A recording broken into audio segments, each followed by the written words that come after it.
So quite pleased that I heard you there, and also the other station that I heard, which was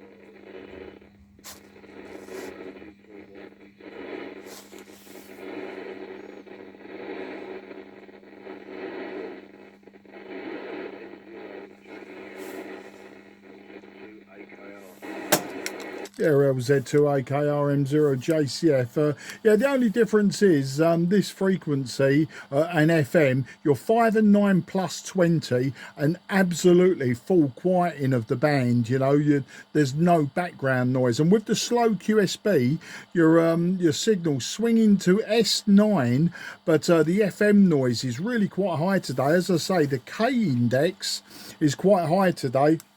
So I expect the bands to be a bit noisier, but compared to AM, this band's a little bit noisier. I don't generally, when I'm working FM, I don't generally go above 29,200. I think around about here, you've got all of these satellite frequencies, all of the repeater input frequencies and all of that old nonsense. So I tend to stick, for AM, I tend to stick between 29 dead and 29,100. And then for FM, I normally stick between 29 dead and 29,200. I'm not sure. I think that might even be in the band plan, because I know the FM section's meant to be channelized every 10 kilohertz. But never mind. I hear people all over the place anyway. I'm just, without like local knowledge, I don't know if there's any repeater inputs down this low. I don't think there are. The only repeater that I've been using just recently, Ken, was the KQ2H,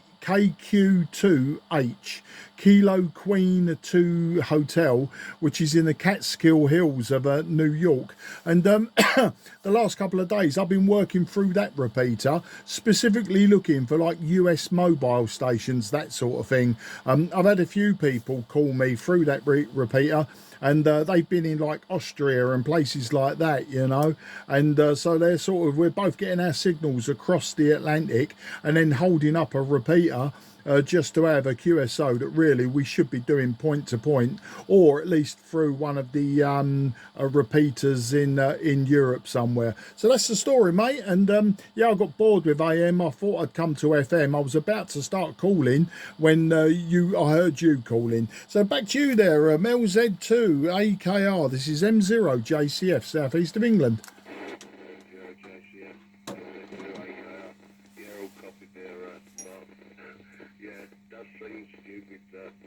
Sending your signal a few thousand miles to get a couple hundred miles, but that's part of the fun of radio, isn't it? It's like the long path when you're doing DXing. You know, you go 30,000 miles to make a contact, but you can't make it in 2,000 miles. It's just the way that everything works, and makes it more fun.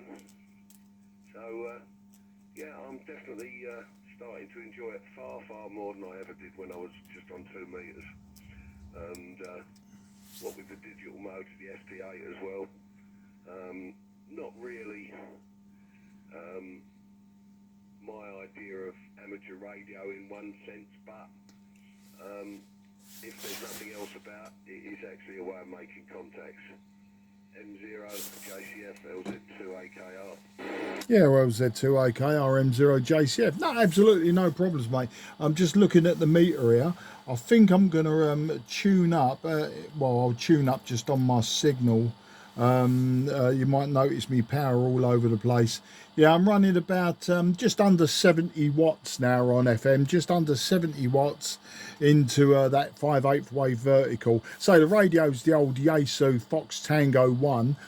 Digital wise, I haven't used any digital yet. I started building a Whisper beacon. I started building it a couple of years ago now. It's a QRP Labs Ultimate 3S. and I've built a load of filters for it. The idea was for it to be multi-banded, but I just never got round to finishing it, but I will do at some point, and that will be my digital propagation beacon, just for my own use. You know, I know it's not a two-way swap like FT4, FT8, but of course it is a milliwatt, you know, or lower propagation beacon. So I'll just stick that up for my own means, really, you know, just out of idle curiosity. But you know, I've only been licensed since 2017, Ken, but I actually failed the RAE way back in 1978. So you can see I've been around it for some time. But in between me failing in 1978, I was still at school.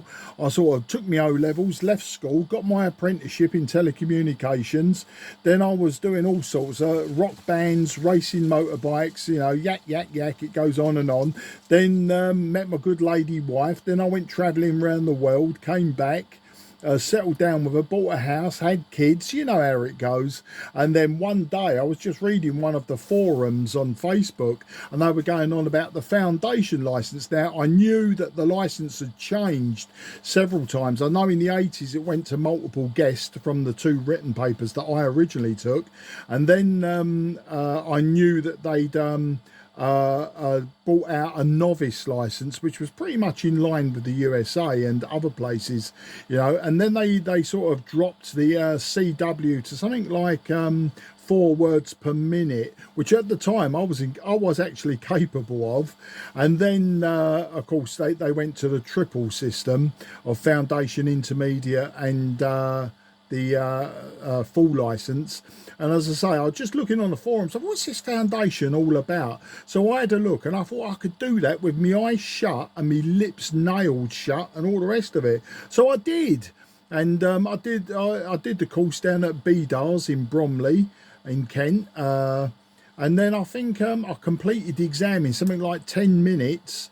And I dropped 1 mark, and I think that's just because I did the exam so quickly.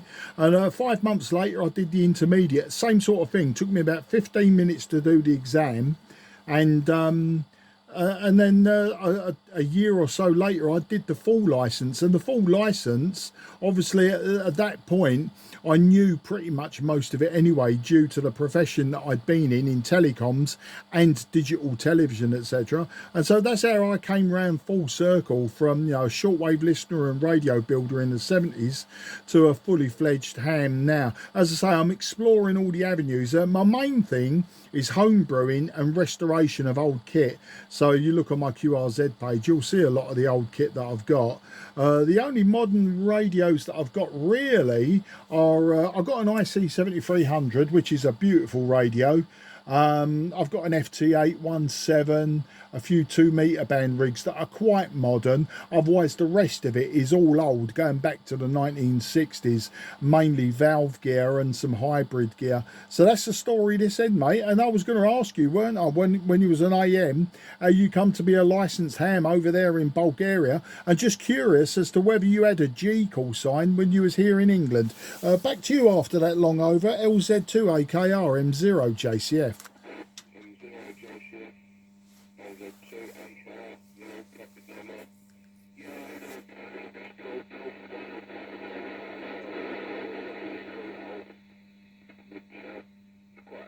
Call sign. Now, when I came over here, it was a couple of years, I thought I'm going to get my licence over here, and because of the SEPT agreement, it was just a case of getting a Harrick printed off, or sent to me and printed off, fill a form in, sent to Sophia. Within 2 weeks I had a letter back with a Bulgarian call, and I had a choice. I could make 3 choices for the call. I tried the suffix of Ken, didn't get that. Suffix of AKR and the suffix of Art, and I've got AKR, which is my initials, so quite happy with the call.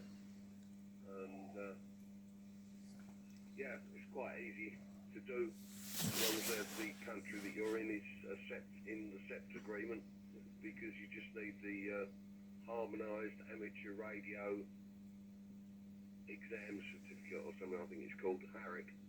And so, the rest is history. It was originally I was only a B licence because I didn't do the MOS, but because I'd had the licence for so long, it was automatically upgraded to a full licence when they'd done away with the MOS. Mike 0 JCF, LZ2AKR. Yeah, LZ2AKR, M0 JCF. Oh, superb stuff.